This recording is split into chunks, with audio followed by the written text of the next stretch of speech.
साध संगत जी वाहिगुरू जी का खालसा वाहिगुरू जी की फतेह। आप सब का बहुत बहुत स्वागत है जी विरसा चैनल की इस खास पेशकश दे विच जिहदा नाम है जी खूनी पतरे। साध संगत जी इस पेशकश दे विच असी इतिहास के उन्हां तत्तां विच नाल रूबरू करावांगे आप जी नूं जिन्हां तत्तां दे नाल सिख पंथ हजे भी पीड़ वंडा रही है। साध संगत जी मैं गल कर रहा हाँ 1984 के उस इतिहास की जो इतिहास सिख पंथ कदे भी भुलेगी नहीं ते ना भुलन देगी।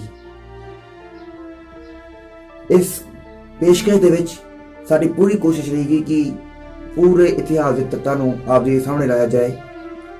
1 जून तो लेकर पूरा 10 जून तक का इतिहास आप जी नूं इस पेशकश दे विच रोजाना देखने को मिलेगा अते इतिहास की जानकारी आप जी नूं रोजाना प्राप्त होगी।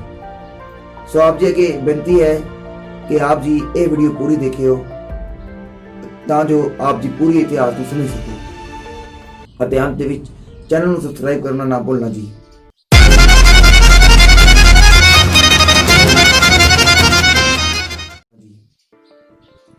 संगत जी इस पेशकश के लिए जो मैं सोर्स लिया है वो बहुत सारी बुक्स लिटरेचर जो है अते आई विटनेस अकाउंट्स जो वीडियोस ने उन्होंने देख के पढ़ के ते सुन के जो एक रिपोर्ट तैयार की गई है वो इस वक्त आप जी के नाल असीं सामने रखांगे। आप जी के सामने मेन सोर्स लिया गया है जी वीर हरवीर सिंह जी भंवर की किताब लिखी हुई डायरी के पन्ने जो कि श्रोमणी गुरुद्वारा प्रबंधक कमेटी वालों प्रकाशित की गई थी।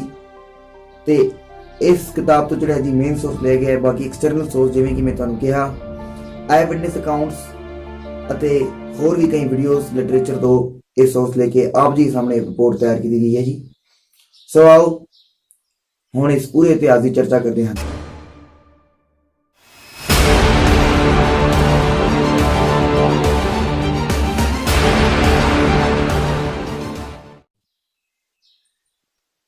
उन्नीस सौ 84 का यह संताप आप सबनों पता होगा शुरू इस करके होया है क्योंकि सारे कहते होंगे कि सिख जिहड़े ने वो अपनी मंगां नूं मंगण दे लई ये सारे संताप शुरू करवाया गया।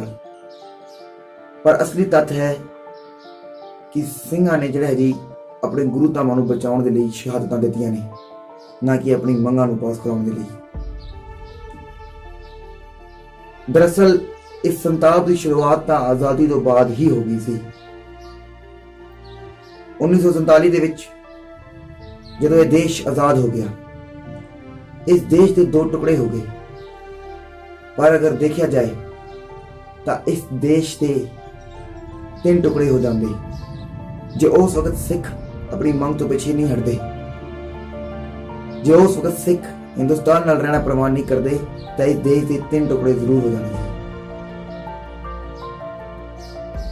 इस देश के 3 टुकड़े ना होण इस करके उस समय की सरकार ने वक्त की सरकार ने सिखा उपर सिखा नूं जिहड़ा जी ऑफर किया कि अगर तुसीं इस देश दे विच ही रहोगे तो तुहाडे जिहड़ा जी एक पूरी पॉलिटिकल राइट्स सोशल राइट्स वो सारे जिहड़े ने तुहानूं इस देश विच मिलणगे।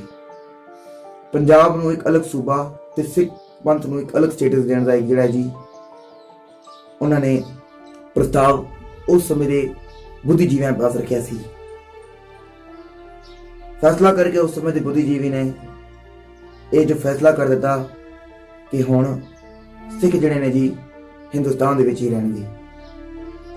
ते उस फैसले बाद सिखां ने जिहड़ा जी हिंदुस्तान विच रहना ही पसंद किया बजाय कोई होर मुल्क लैण दे। जदों ही ये देश आजाद हो गया पार्टीशन हो गई पूरा कतलेआम वो भी इतिहास वो भी संताप जिहड़ा जी सिखां ने हंडाया। उपरंत जो उस समय सिख जो वक्ती सरकार कोल गए पंडित जवाहर लाल नेहरू कोल गए कि जो तुसां ने प्रस्ताव सिखां दे लई रखिया सी हुण उसनूं पूरा करन दी गल आ गई है ते तुसीं हुण सिखां दे लई जो सोशल पॉलिटिकल राइट्स पूरे रखे ने वो हुण तुसीं सिखां नूं दे दिओ। तो उस समय की सरकार ने ये गल नूं इस करके टाल दी कि बई वो तो आज़ादी तो पहला की गल सी, ये आज़ादी तो बाद का हिंदुस्तान है, ये हुण पूरा बदल गया है। ਇੱਕ ਬਹੁਤ ਵੱਡਾ ਧੋਖਾ ਸਿੱਖਾਂ ਨੂੰ ਉਸ ਵਕਤ ਝੇਲਣਾ ਪੈ ਗਿਆ। ਧੋਖੇ ਦੇ ਨਾਲ ਨਾਲ ਕਤਲੇਆਮ ਵੀ ਸਿੱਖਾਂ ਨੂੰ ਹੀ ਝੱਲਣਾ ਪੈ ਗਿਆ। ਜਦੋਂ ਇਸ ਦੇਸ਼ ਦੇ ਵਿੱਚ ਸੂਬਿਆਂ ਦੇ ਆਧਾਰ ਤੇ, ਭਾਸ਼ਾ ਦੇ ਆਧਾਰ ਤੇ ਸੂਬੇ ਵੰਡੇ ਗਏ ਤਾਂ ਪੰਜਾਬੀ ਦੇ ਸੂਬੇ ਨੂੰ ਹੀ ਅਲੱਗ ਕਰ ਦਿੱਤਾ ਗਿਆ, ਉਹ ਸਾਹਮਣੇ ਹੀ ਨਹੀਂ ਲਿਆਇਆ, ਜਿਸ ਕਰਕੇ ਪੰਜਾਬੀ ਸੂਬਾ ਮੂਵਮੈਂਟ ਬਣੀ। ਸੰਖੇਪ ਦੇ ਵਿੱਚ ਤੁਹਾਨੂੰ ਮੈਂ ਦੱਸ ਰਿਹਾ ਹਾਂ, ਵਿਸਤਾਰ ਸਹਿਤ ਇੱਕ ਅਲੱਗ ਵੀਡੀਓ ਵਿੱਚ ਆਪ ਜੀ ਨੂੰ ਪੂਰੀ ਜਾਣਕਾਰੀ ਦੇ ਦਿਆਂਗਾ। ਪੰਜਾਬੀ ਸੂਬਾ ਮੂਵਮੈਂਟ ਸ਼ੁਰੂ ਹੋ ਗਈ, ਜਿਹਦੇ ਵਿੱਚ ਕਾਫੀ ਸਿੰਘ ਸਿੰਘਣੀਆਂ ਨੇ ਸ਼ਹਾਦਤਾਂ ਦੇ ਕੇ ਜਿਹੜਾ ਜੀ ਇਸ ਮੂਵਮੈਂਟ ਦੇ ਵਿੱਚ ਆਪਣੀ ਕੁਰਬਾਨੀਆਂ ਦੇ ਨਾਲ ਇਸ ਮੂਵਮੈਂਟ ਨੂੰ ਚਲਾਇਆ। ਉਸ ਸਮੇਂ ਵੀ ਭਾਰਤੀ ਸੈਨਾ ਨੇ ਸੱਚਖੰਡ ਸ੍ਰੀ ਹਰਿਮੰਦਰ ਸਾਹਿਬ ਦੀ ਪਵਿੱਤਰਤਾ ਨੂੰ ਭੰਗ ਕੀਤਾ ਅਤੇ ਉਹ ਸੱਚਖੰਡ ਸ੍ਰੀ ਹਰਿਮੰਦਰ ਸਾਹਿਬ ਦੇ ਕੰਪਲੈਕਸ ਦੇ ਵਿੱਚ, ਸੱਚਖੰਡ ਸ੍ਰੀ ਹਰਿਮੰਦਰ ਸਾਹਿਬ ਦੀ ਪਰਿਕਰਮਾ ਦੇ ਵਿੱਚ ਬੂਟ ਲਾ ਕੇ ਵੜੇ ਅਤੇ ਸਾਰੀ ਪਵਿੱਤਰਤਾ ਨੂੰ ਭੰਗ ਕਰ ਦਿੱਤਾ ਗਿਆ। ਉਪਰੰਤ 1978 ਦਾ ਉਹ ਇਤਿਹਾਸ, ਜਦੋਂ 13 ਸਿੰਘਾਂ ਦੀ ਸ਼ਹਾਦਤ ਹੋਈ, ਤੇ ਫਿਰ ਇਸ ਦੇ ਉੱਪਰ ਵੀ ਅਸੀਂ ਪੂਰਾ ਵਿਸਤਾਰ ਸਾਥ ਇੱਕ ਵੀਡੀਓ ਅਲੱਗ ਬਣਾਵਾਂਗੇ। ਉਪਰੰਤ ਜਦੋਂ ਸਿੰਘਾਂ ਨੇ ਹੱਕ ਲੈਣਾ ਸ਼ੁਰੂ ਕੀਤਾ ਕਿ ਹੁਣ ਇਹ ਪ੍ਰਸਤਾਵ ਰੱਖਿਆ ਗਿਆ ਕਿ ਆਪਣੇ ਹੱਕ ਸਿੰਘਾਂ ਨੇ ਲੈਣੇ ਹੀ ਲੈਣੇ ਨੇ। ਸਿੰਘਾਂ ਨੇ 26 ਜੁਲਾਈ 1981 ਨੂੰ ਦੀਵਾਨ ਹਾਲ ਮੰਜੀ ਸਾਹਿਬ, ਸੱਚਖੰਡ ਸ੍ਰੀ ਹਰਿਮੰਦਰ ਸਾਹਿਬ ਵਿਖੇ 45 ਮੰਗਾਂ ਦਾ ਮੰਗ ਪੱਤਰ ਪਾਸ ਕੀਤਾ। ਇਹ ਜੋ ਮੰਗ ਪੱਤਰ ਹੈ ਵਿਸ਼ਵ ਸਿੱਖ ਕਨਵੈਨਸ਼ਨ ਵੱਲੋਂ ਤੇ ਸੰਤ ਗਿਆਨੀ ਜਰਨੈਲ ਸਿੰਘ ਜੀ ਖਾਲਸਾ ਭਿੰਡਰਾਂ ਵੱਲੋਂ ਪ੍ਰਸਤਾਵ ਕੀਤਾ ਗਿਆ ਤੇ ਸਰਕਾਰ ਨੂੰ 31 ਅਗਸਤ ਤੱਕ ਇਹ ਸਾਰੀਆਂ ਮੰਗਾਂ ਪੂਰੀ ਕਰਨ ਦਾ ਜਿਹੜਾ ਜੀ ਉਹਨਾਂ ਨੂੰ ਇਹ ਦਿੱਤਾ ਗਿਆ। ਪੂਰਾ 31 ਅਗਸਤ ਤੱਕ ਇੱਕ ਟਾਈਮ ਡੇਟ ਜਿਹੜੀ ਦਿੱਤੀ ਗਈ ਕਿ ਤੁਸੀਂ ਇਸ ਡੇਟ ਤੱਕ ਇਹ ਮੰਗਾਂ ਜਿਹੜੀਆਂ ਨੇ ਮੰਗਣੀਆਂ ਨੇ। ਇਹ ਮੰਗਾਂ ਵੀ ਕੋਈ ਐਸੀ ਮੰਗ ਨਹੀਂ ਸੀ ਕਿ ਸਿੱਖਾਂ ਨੂੰ ਜਿਹੜਾ ਜੀ ਤੁਸੀਂ ਰਾਜੇ ਬਣਾਓ, ਇਹ ਕਰੋ।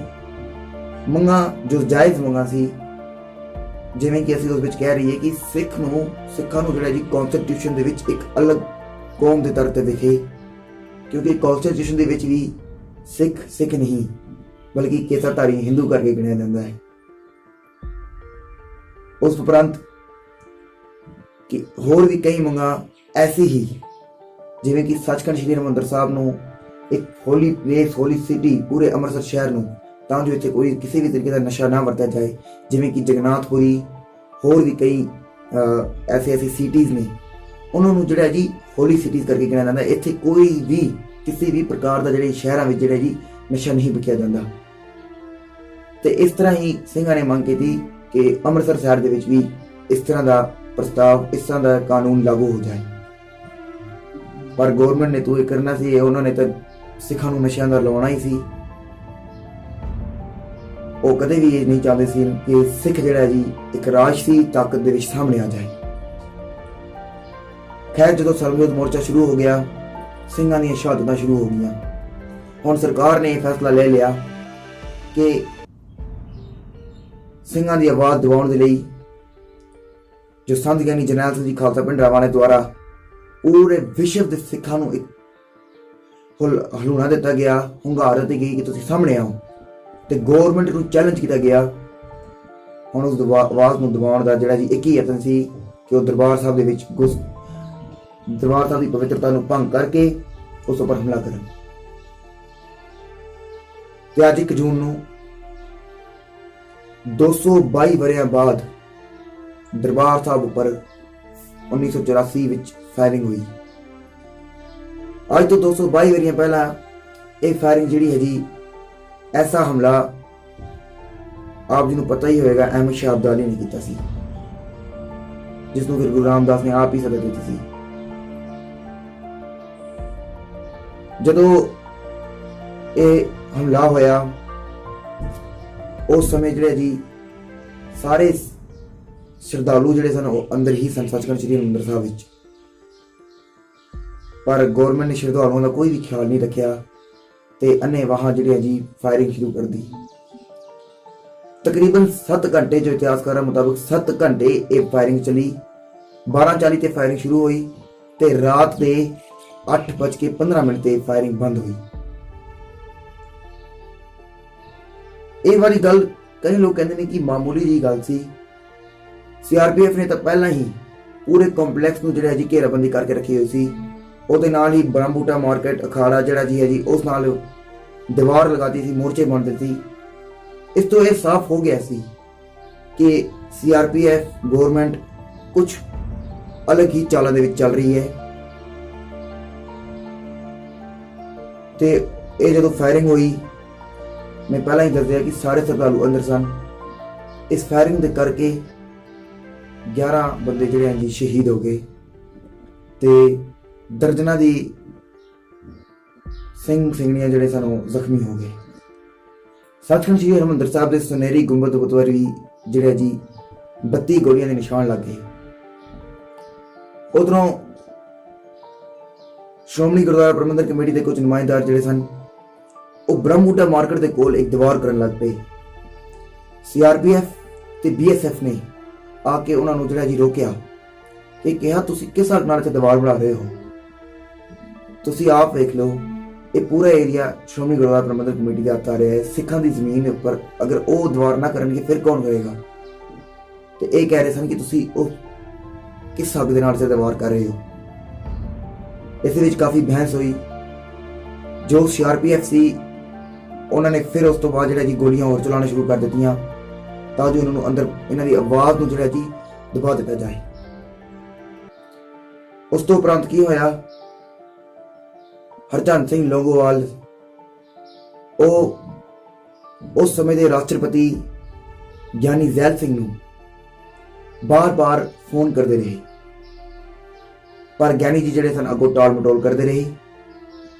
ਫੋਨ ਮਿਲਦਾ ਤਾਂ ਸੀ ਪਰ ਉਠਾਉਂਦੇ ਉਹਨਾਂ ਦੇ ਪੀਏ ਸਨ ਤੇ ਕਹਿੰਦੇ ਕਦੇ ਗਿਆਨੀ ਜੀ ਬਾਥਰੂਮ ਦੇ ਵਿੱਚ ਨੇ, ਗਿਆਨੀ ਜੀ ਕਿਤੇ ਹੋਰ ਚਲੇ ਗਏ ਨੇ ਤੇ ਇਸ ਤਰ੍ਹਾਂ ਦਾ ਟਾਲ ਮਟੋਲ, ਕਿਉਂਕਿ ਉਹ ਇਸ ਮਸਲੇ ਵਿੱਚ ਪੜਨਾ ਨਹੀਂ ਚਾਹੁੰਦੇ ਸਨ ਤੇ ਗਵਰਨਮੈਂਟ ਦੀ ਸਰਕਾਰ ਦੇ ਕਰਕੇ ਇੱਕ ਸਿੱਖ ਹੋਣ ਦੇ ਨਾਤੇ ਉਹਨਾਂ ਨੇ ਆਪਣੇ ਆਪ ਨੂੰ ਖਾਮੋਸ਼ ਕਰ ਦਿੱਤਾ। ਹਰਚੰਦ ਸਿੰਘ ਲੋਂਗੋਵਾਲ ਵੱਲੋਂ ਜਿਹੜਾ ਜੀ ਇੱਕ ਪੱਤਰ ਜਿਹੜਾ ਭੇਜਿਆ ਗਿਆ ਗਵਰਨਮੈਂਟ ਨੂੰ ਤੇ ਉਸ ਦੇ ਵਿੱਚ ਲਿਖਿਆ ਗਿਆ ਕਿ ਇਸ ਦਾ ਜਿਹੜਾ ਜੀ ਗੋਲੀਆਂ ਦਾ ਖਾਮਿਆਜ਼ਾ ਸਰਕਾਰ ਨੂੰ ਭੁਗਤਣਾ ਪਏਗਾ। ਸਰਕਾਰ ਨੇ ਆਪਣੀ ਬਰੀਫਿੰਗ ਦੇ ਕੇ ਇਹ ਕਹਿ ਲਿਆ ਕਿ ਇਹ ਗੋਲੀਆਂ ਜਿਹੜੀਆਂ ਜੀ ਸੰਤ ਗਿਆਨੀ ਜਰਨੈਲ ਸਿੰਘ ਜੀ ਖਾਲਸਾ ਪਿੰਡਰਾਵਾਲਿਆਂ ਜੀ ਸਮਰਥਾਂ ਵੱਲੋਂ ਜੋ ਦਰਬਾਰ ਸਾਹਿਬ ਕੰਪਲੈਕਸ ਅੰਦਰ ਜੋ ਮੋਰਚੇ ਬਣਾਏ ਗਏ ਨੇ ਉਹਨਾਂ ਨੂੰ ਉਹਨਾਂ ਦੀ ਜਾਣਕਾਰੀ ਵਾਸਤੇ ਜਿਹੜੇ ਜੀ ਗੋਲੀਆਂ ਚਲਾਈ ਗਈਆਂ ਤਾਂ ਜੋ ਪਤਾ ਲੱਗ ਜਾਏ ਕਿ ਇਹ ਮੋਰਚੇ ਕਿੱਥੇ ਕਿੱਥੇ ਬਣੇ ਹੋਏ ਨੇ। ਤੇ ਇਸ ਤਰ੍ਹਾਂ 11 ਸਿੰਘਾਂ ਦੀ ਸ਼ਹਾਦਤ ਦੇ ਨਾਲ ਰਾਤ 8:15 ਵਜੇ ਜਿਹੜਾ ਜੀ ਇਹ ਗੋਲੀਆਂ ਬੰਦ ਹੋਈ ਤੇ 9 ਵਜੇ ਦੇ ਕਰੀਬ ਪੂਰੇ ਸ਼ਹਿਰ ਦੇ ਵਿੱਚ ਕਰਫਿਊ ਲਗਾ ਦਿੱਤਾ ਗਿਆ। ਸੋ ਇਹ ਸੀ ਜੀ 1 ਜੂਨ 1984 ਦਾ ਇਤਿਹਾਸ। ਇਸ ਇਤਿਹਾਸ ਨੂੰ ਆਪ ਤੱਕ ਪਹੁੰਚਾਉਂਦਿਆਂ ਕਾਫੀ ਪ੍ਰਕਾਰ ਦੀਆਂ ਭੁੱਲਾਂ ਚੁੱਕੀਆਂ ਹੋਣਗੀਆਂ ਜੀ, ਭੁੱਲਾਂ ਚੁੱਕਾਂ ਦੀ ਖਿਮਾ ਕਰਨੀ। ਅਗਰ ਕੋਈ ਤੱਥ ਸਾਹਮਣੇ ਨਾ ਆਇਆ ਹੋ ਤੁਸੀਂ ਕਮੈਂਟ ਦੇ ਵਿੱਚ ਜਾ ਕੇ ਸੁਜੈਸ਼ਨਸ ਵੀ ਦਿਓ ਅਤੇ ਆਪਣੀ ਰਾਏ ਵੀ ਦਿਓ ਵੀਡੀਓ ਬਾਰੇ ਕਿਹੋ ਜਿਹੀ ਲੱਗੀ। ਕਮੈਂਟ ਬਾਕਸ ਵਿੱਚ ਜ਼ਰੂਰ ਕਮੈਂਟ ਕਰਨਾ ਤੇ ਵੀਡੀਓ ਨੂੰ ਲਾਈਕ ਜ਼ਰੂਰ ਕਰਨਾ ਜੀ, ਚੈਨਲ ਨੂੰ ਸਬਸਕ੍ਰਾਈਬ ਵੀ ਕਰਨਾ। ਮਿਲਦੇ ਹਾਂ ਇਸੇ ਲੜੀ ਵਿੱਚ ਕੱਲ ਤੁਹਾਡੇ ਨਾਲ 2 ਜੂਨ 1984 ਦਾ ਇਤਿਹਾਸ ਲੈ ਕੇ ਆਉਂਦੇ ਹਾਂ। ਤਦ ਤੱਕ ਵੀ ਸਾਨੂੰ ਦਿਓ ਇਜਾਜ਼ਤ। ਵਾਹਿਗੁਰੂ ਜੀ ਕਾ ਖਾਲਸਾ, ਵਾਹਿਗੁਰੂ ਜੀ ਕੀ ਫਤਿਹ।